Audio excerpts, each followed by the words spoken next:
another change of plan. Something interesting about a half-mile below the cave.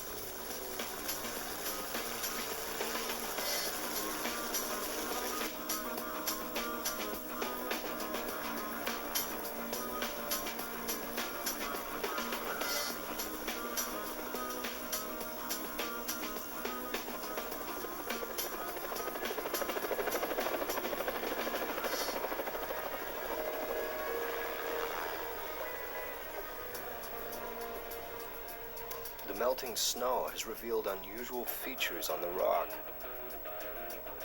Now, to the casual observer, they could be anything, perhaps the result of some odd geological process, but me, I've got fire on my mind. And these rocks look like they've been scorched.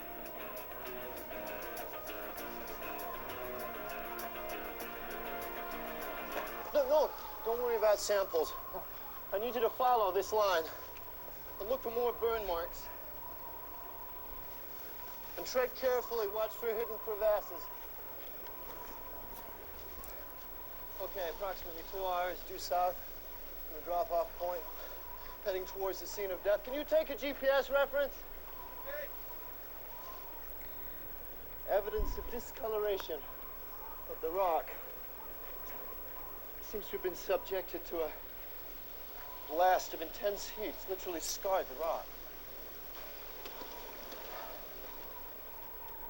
These rocks have been burned to melting point in symmetrical lines. The dimensions are frightening. Lightning couldn't do this. Forest fire? It's not likely. We're halfway up a mountain at the edge of a glacier. The lair is nearby. Was there some kind of fight?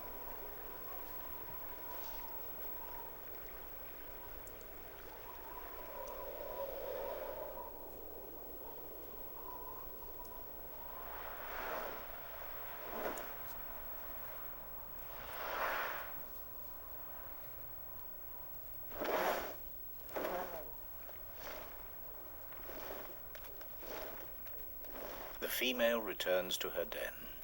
A network of caves melted into dense glacial ice. Despite the cold temperatures outside, in here the temperature is relatively warm. Like an igloo, the thick walls retain heat. But the mountain dragon has another line of defense against the cold. From her marine ancestor, she's inherited a blood protein that prevents her tissues from freezing. It has proved vital to her species as they are forced into increasingly inhospitable habitats. Soon it will be autumn, and her metabolism will slow as she prepares to hibernate through the bitter winter.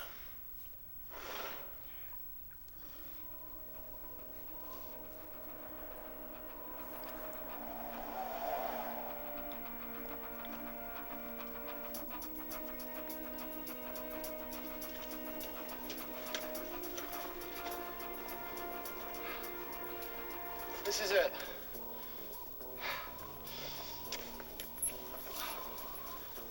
Why would you choose such a remote, inhospitable place to live? Come on.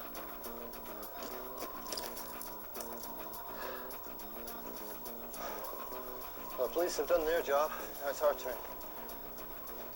Set up ultrasonic mapping and grid digital tiles of all the surfaces. We need to get a clear picture of what this place looked like 600 years ago. Can you begin excavation of the floor and the walls? Any extra forensics that we may have missed that may give us some clues as to the nature of the creature? How about it?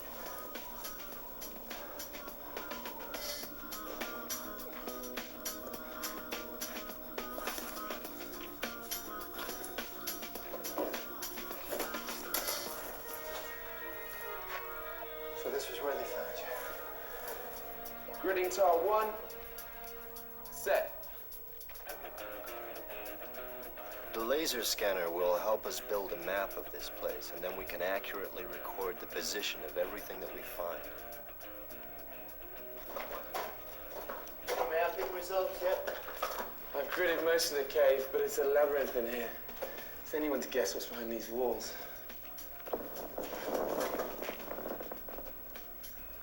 inertial movement. Set those echo scan charges at minimum. We don't know how unstable this place is.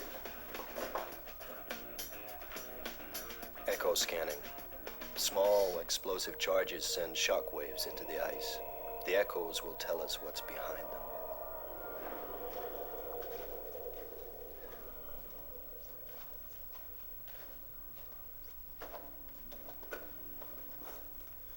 What is it? I'm not sure. I know what this is. Dragon poop. Looks like organic matter. It's beautifully preserved. Good work. Okay, bag it.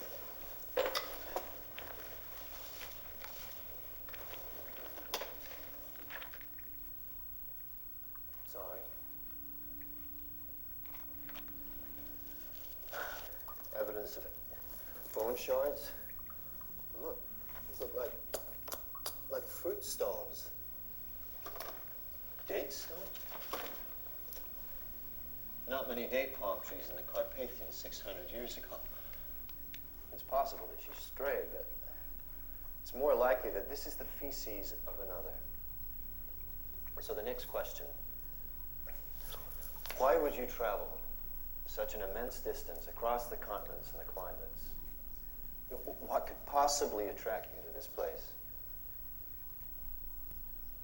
Whatever dumped this had its last meal in a much warmer place. Somewhere a long way from here.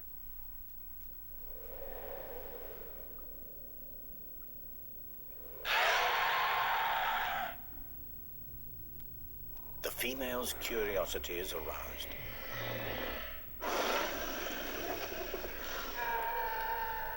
It is a sound she has never heard before, yet somehow it seems eerily familiar.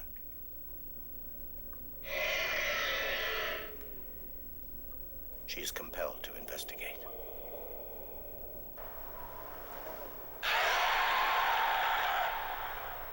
Against all odds, a male mountain dragon has picked up our female's scent. He's a nomadic dragon from the Atlas Mountains of North Africa. His search for a mate has brought him across southern Europe to the Carpathian Mountains. Now he has found her, instinct takes over. And they do what their kind has done for thousands of years.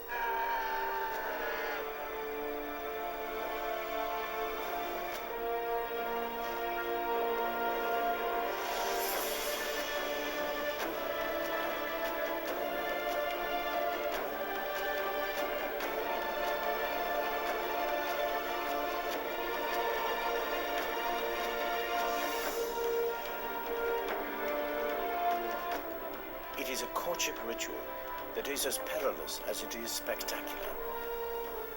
At the height of her climb, they lock talons and drop in a dazzling free fall. It is the ultimate test of faith.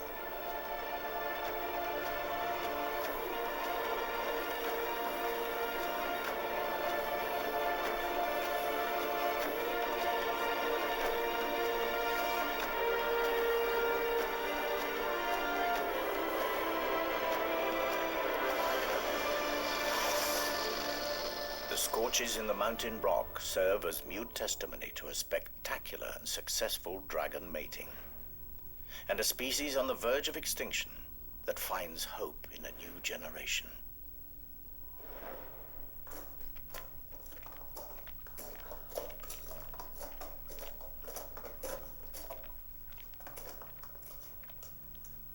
What is that?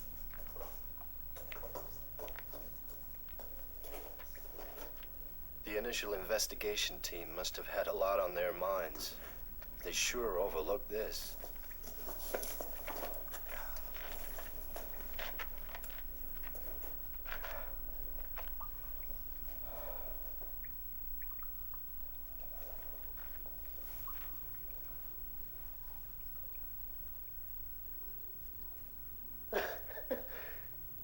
It's a nest.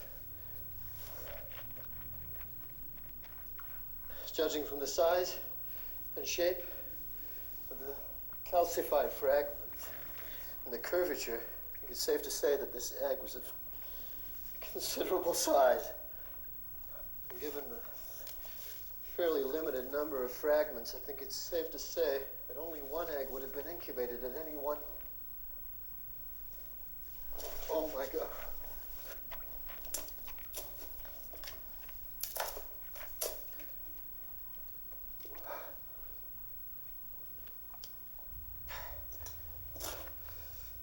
Two eggs in a clutch, but only one of them made it.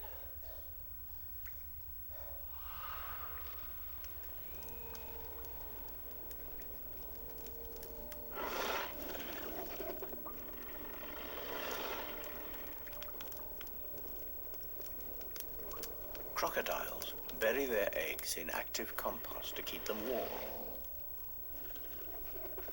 Dragons have a much more direct method.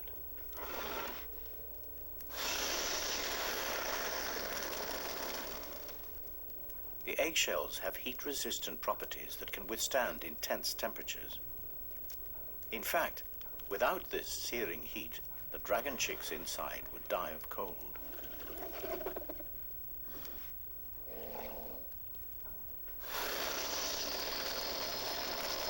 The rocks shield the eggs from the direct blast, but they also retain heat, releasing it over a long period and keeping the temperatures inside the nest stable.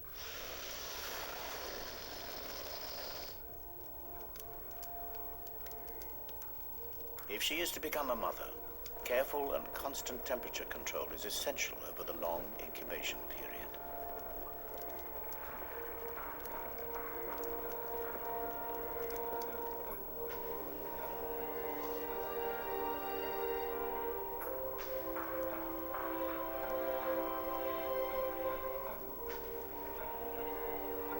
Her mate returns from hunting. He has been unsuccessful. Again.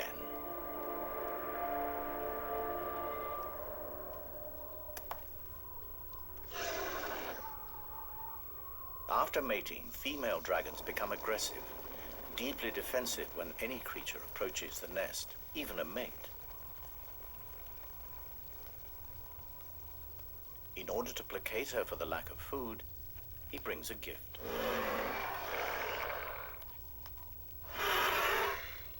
Another rock for the nest.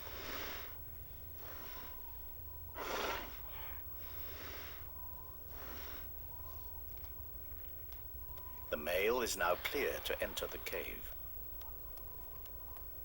The female will take her turn to hunt.